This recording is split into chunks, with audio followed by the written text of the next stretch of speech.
Hello, everyone.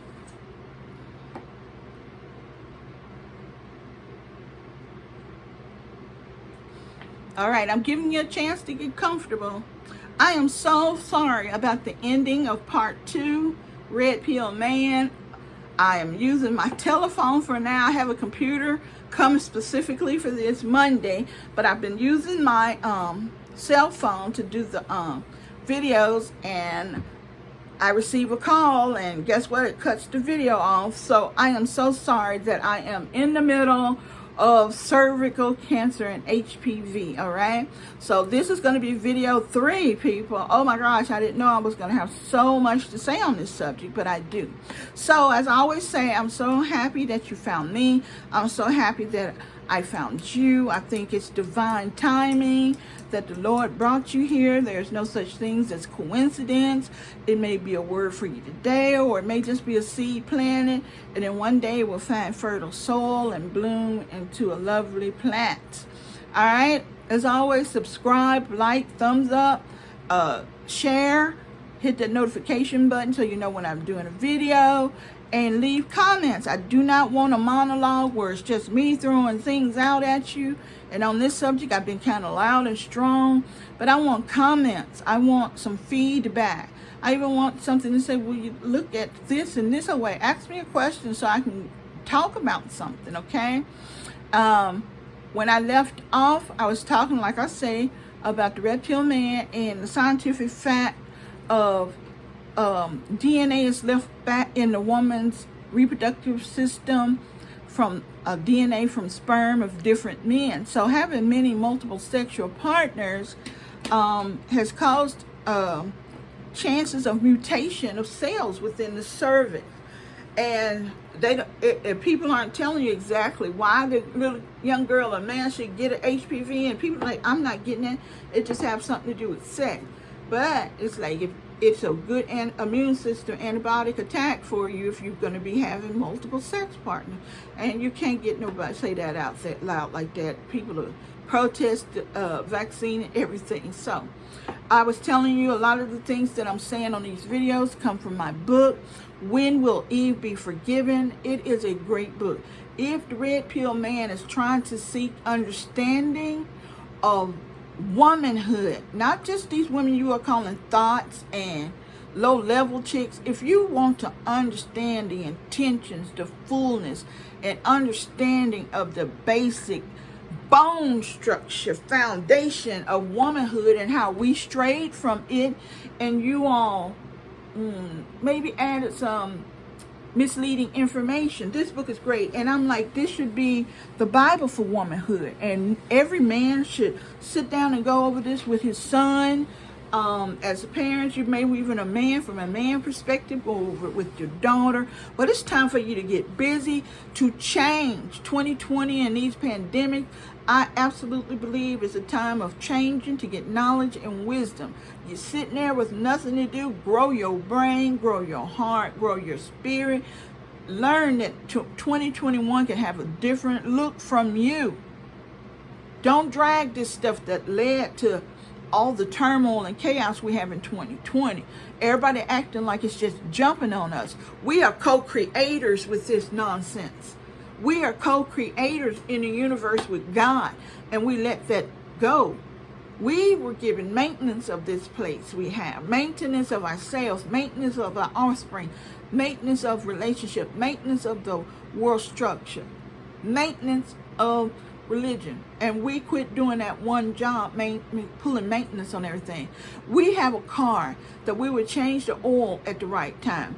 We have a car that if an check engine light come on, we do it. We have a car that when the tires are being bare, we buy new parts. But the most sophisticated machinery ever created, man, we do no maintenance on it.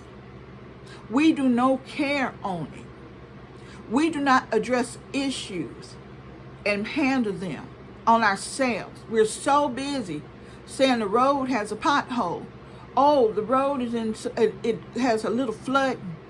Your car can't even make it through the road. The car can't make it through the pothole. You do no maintenance on yourself. And maintenance is maintenance on you. It doesn't incorporate anyone else. Okay? You put in your antifreeze so things won't freeze up. You get the scraper to scrape the ice off your windshield so you can see. You use windshield wipers. Going on your journey, always clearing the path to keep it from being fogged up or distorted through rain and refraction. We have to do these things and know these things before we keep saying we're forever damaged. Like the black pill, there's no chance of ever being better. Your energies are placed in wrong places. Your energy is placed in 10 women every 3-4 months. Why are you wasting your energy? You're depleting yourself to grow, to learn, to shine. Recharge your own batteries. Get new parts. Get air fresheners. Change things. Wash the outside and wash the inside. We do all that for a car, but we don't do that for ourselves, and yet we put it on other people to be that concerned about us and our functioning and our maintenance and our well-being and what roads will we not be able to pass on. You know, it's too slippery when wet. Ice, beware, trees fall, beware deer. We do all that in a car and we do nothing for ourselves. That's why we are in a state, men and women. Man is not just you suffering internally. The way you suffer may be different, but we all going through our things, okay? And we would want someone too to lean in and help us. This rampant, fatherless generation, 40 years, is suffering to women. He said, well, they don't have to get pregnant. You don't have to keep going after women either to have sex.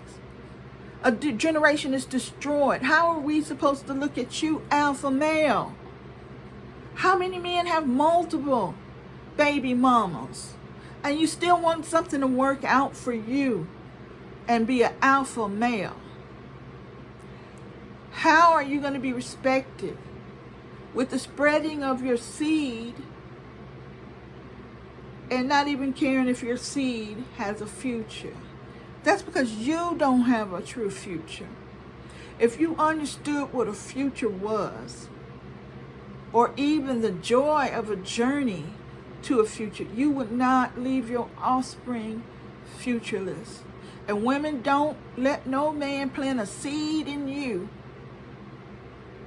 that he don't see no future with you in that seed. Don't let him plant a seed in you and don't see a future for his seed with you.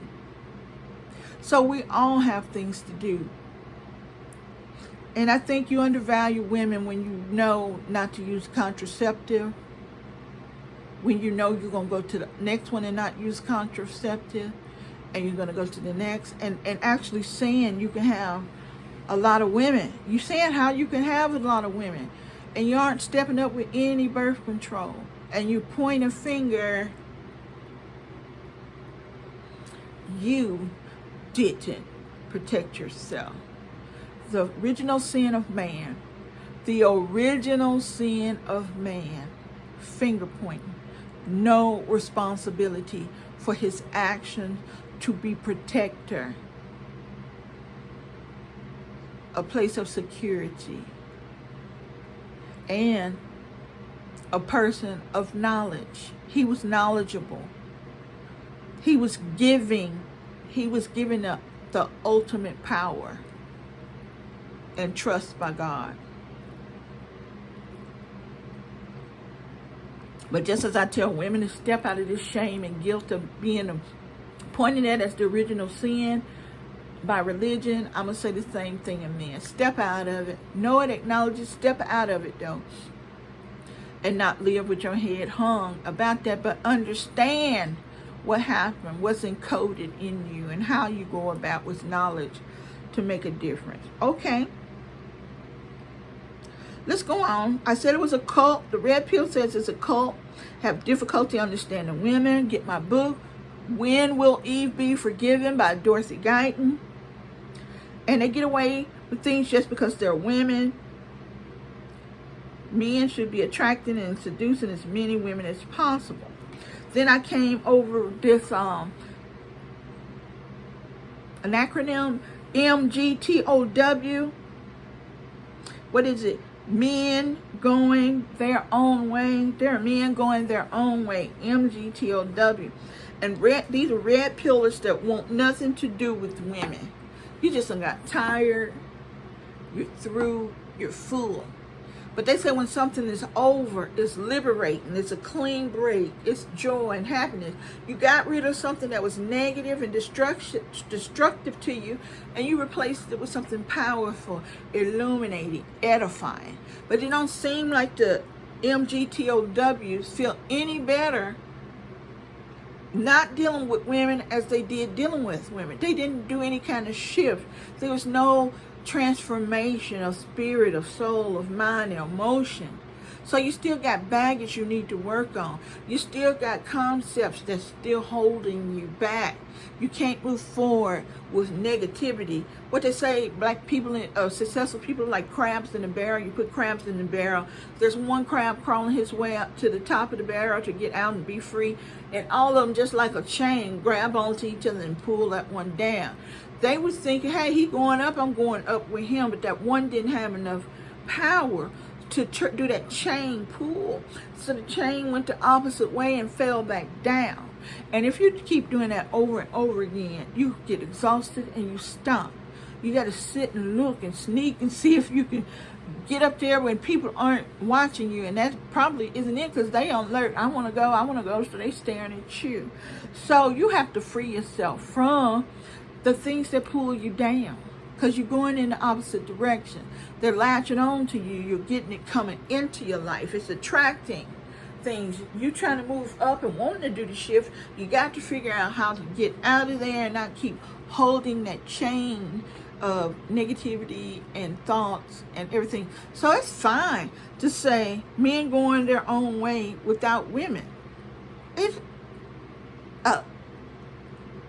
It's not good for man to be alone, but in today, the society, if something causes you more stress than joy, don't partake of it. Don't. So I would say you can do bad by yourself, right? Everybody know that. And it is horrible, just as horrible, to be in a relationship that gives you nothing, that makes you feel less than. That's not a state of existence you should be in. So I understand that MGTOW, and they said they will not surrender their will to social expectation. And that social expectation is you got to have a high-paying job, fashion man, healthy man, upwardly mobile, got such and such dollars, you enjoy spending on women, living lavishly, you willing to give them a certain amount of money to maintain their looks and stuff. Those are social expectations. If society don't want you to have a pot belly, and society don't want women to have a flat butt. Surprise! I got small pelvis, flat square butt in society. Do I hate myself? Do I give up on living because I don't have the butt society say I'm supposed to? Am I going to get up when people point at? Nobody want that square flat butt. We want that round thing, that donk, or whatever y'all calling it now. Artificial, man-made, stitched together in the basement, whatever. I don't have to deal with any of those societal pressures. And it ain't like I'm making some kind of stance. I'm rebelling against the world. I'm not screaming at anyone. You won't make me have a round ass. None of that. I'm not doing any of that. I'm just living. Living with me. I'm responsible for my happiness. And if I really truly am going to succumb to any outward pressure saying I'm less than because of the shape of my butt, I'm not a worthy person in my eyes, and I won't be worthy in anyone else's eyes. A dime is a dime because it acts like a dime. If a dime is trying to act like a quarter, it's going to suffer because it can't be that. It can't be a quarter. But you can be the shiniest damn dime it is. People love some shiny coin. You can be the shiniest damn dime in the world. So stop all this nonsense. So the MGTOW said they're not surrendering to social expectation of women, society because they are hostile against masculinity and shuns all relationships with women. Come on, hostile towards masculinity. Sometimes your community has its own mentality and actions. When in the Bible, when the man that was full of demons and Jesus went to say, they said, so what's your name? And he said, we are legion. We are so many demons in this person. And he said, I'm a cat. And they was like, please, please, Jesus, you can cast us out, but do not take us out of this community. You can take us out of this one man. That's crazy, but let us stay in the community and continue on like this. And so he took the demons out the men and cast them into pigs, what was considered a low, nasty animal not to touch or eat. He cast it even in the most lowly, disgusting thing. And those demons ran at those pigs, heard the pigs crazy, and they went and threw themselves, jumped into the river and drowned. So,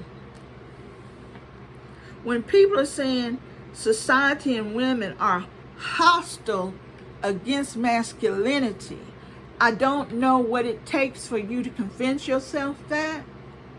It may be your community, your neighborhood, your school you went to, your church you going to, and the state you live in that are hostile to masculinity. But that does not hold true everywhere. And sometimes you have to move to grow, and you have to know to grow. If you're saying, I'm fighting against these people that hate me being manly and being what I am as a man, as I defined for, I'm going to quit. I quit, and I'm not going to talk to anyone else because y'all ain't going to force me not to be me. You are correct. And sometimes you have to leave to be you. Evidently, you are in a place that's sickly. You are in an area that's sickly, that will not allow you to be the man you are. If you are not beating, harming, being abusive emotionally, physically to anyone, where you are not dictating to others how they should be in response to who they are in their sexuality and in their worldview. If you are in your lane, living life as a kind, wonderful person, and that don't take strength and power. To be kind and wonderful takes no strength and power. Because I want you all, while y'all saying don't be this and be that for a lady, how do you treat your mothers who are the first vision of womanhood? So you would treat your mother in the same standards that you treat any other relationship. That first relationship with your mother should have taught you how to interact with the female species. Because if the female species is manipulative, attention-seeking, inconsistent, and emotional, you already are experienced it, and you should have made a plan to navigate it through, because your mother is manipulative, attention-seeking, inconsistent, and emotional. It should not be any kind of surprise when dealing with women as an adult. You've had at least, 18 years, 21 years before you left your mother's home to understand womanhood as you described it. Manipulative, attention-seeking, inconsistent, and emotional. So you should have a grasp, because you would have did those things, and I guess you still continue to do that with your mother, because she is a woman. She is your definition, your idea, what you're seeing, what you balance back and forth from, the kind of woman you're interested in from that first example. The same thing for women. They said the first man, their fathers, in their life taught them what love is like, and know how to expect a man to make them feel and treat them. A lot of the women now that you're calling low level were not raised in a home with a father figure. They have no idea themselves how they're supposed to be treated. They're looking at society as this greed and monetary and financial struggles and have it all right now, even though you don't need it all at all to live. So they have no grounding whatsoever of how to interact with a male in a loving and kind relationship. So maybe they are equating it. When I was growing up, me and my mom was poor. If daddy would have paid his child support, we could have had more. I could look better. I wouldn't have been hungry. So now she may be misguided, destabilized, lived in insecurity. So now money is the love. Her daddy, if he at least would have gave money, would have seemed like love. But he didn't give his presence, his time, or his money. So you saying let's understand women. We need to understand a totality and quit looking through just a telescope. You have peripheral vision for a reason, to see everything coming around and in front of you. You get to make decisions from look for it as soon as you start seeing your hand while staring forward. Way back when, this is where my hands are. This is where I can start to see truth, to see myself, to see facts. Not just bitter, angry, or frustrated descriptions and definitions that I'm going to stick to. We get to see and keep going forward. And then our vision, it expands up and down. You have eyes to see and know. So you need to see more than the ugliness. It is ugly to just demand and expect money from men. But you're dealing with broken people. All of the men that are talking about the women and how they are, you're dealing with broken people. And I wish you could learn that one thing first. And it's dysfunction in everybody, here and there and everywhere. But when damaged people meet damaged people, it is horrible. It's horrible. There's nobody at the head of the ship. I don't care if you call yourself an alpha male or what. It takes a lot of work. It takes a lot of work. And most of the time, because you're so damaged, you're not whole, it takes you and that person both to be able to man the sails on y'all's boat and guide your ship through the world. It's so much dysfunction. And if you don't know, it's going to get worse in your generation. The generation raised without parents in the home, these are dysfunctional children going out. Children that have mothers that are 15 to 16, these children are going to be dysfunctional going out. These children that got half brothers and sisters and around every corner and stuff, these people are going to be dysfunctional growing up. You're giving them the idea and example. That's okay. Bob over there is your sister. Sue is your brother. Sue is your sister. Y'all all one happy sisters and brothers. They're not, because they look at their mothers that you didn't care enough to stay with her, and then you went over there and that woman wasn't enough. It shows you your vision of women.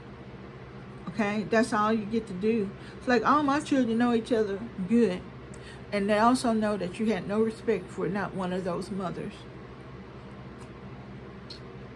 Was a guy, I know he had about 7 children. He brought his 7 children to visit his mother, their grandmother, and he made sure that they knew each other, and he was proud. All my children know each other. But the way you treat a man treats their mother, kids will recognize that and see the shortcoming of it. They will love you. You will be their dad. If you spent time with them, they form a connection. But what was so sad was their entire lives until they were grown, he was not with them. Then he married a woman with no children, had no children, and was in a household raising her kids from previous relationships. That's some hurt and pain. Men, you feel devalued? Can you tell me if those women feel valued? And I know you're going to say they brought it on themselves. They brought the... Why don't you believe you're bringing what you have on yourself? All right, people. I don't even know what video I'm at now, but I only have a little more I want to say, so y'all bear with me. Like I say, comment, subscribe, hit the notification, thumbs up, follow me anywhere else, share, tell a neighbor, leave comments, because I enjoy talking on comments about relationships. It is very good. I'm not browbeating anyone to believe what I'm saying. Like I say, I believe in divine timing and divine wisdom, that if you're following this and you're on these channels, it has to do a little bit with direction of the angels and of the Spirit of the Lord, okay? Like I say, if you want to sit down and read some more things and meditate on them, or even have discussions with me about my book, how great would that be? If you look at this, my book, and say, why can't, let's look at this. This is how I felt about this topic you did, or this philosophy you had, okay? Or this medicine. Please, I'm begging you, go to Amazon.com and order my book, When Will Eve Be Forgiven, by Dorothy Gate. And it's like $20. $20 while you're kind of locked in, not going out and socializing. I promise you, this will be a great investment that can do some transformation. Women and men, children, fathers, mothers, even grandparents, okay? This is a legacy book that should be passed down in your family. It's going to stand the test of time. It is a fresh look at women from time began until time now, okay? So I'm going to close this out and get ready to go on to the next video, okay? All right, take care.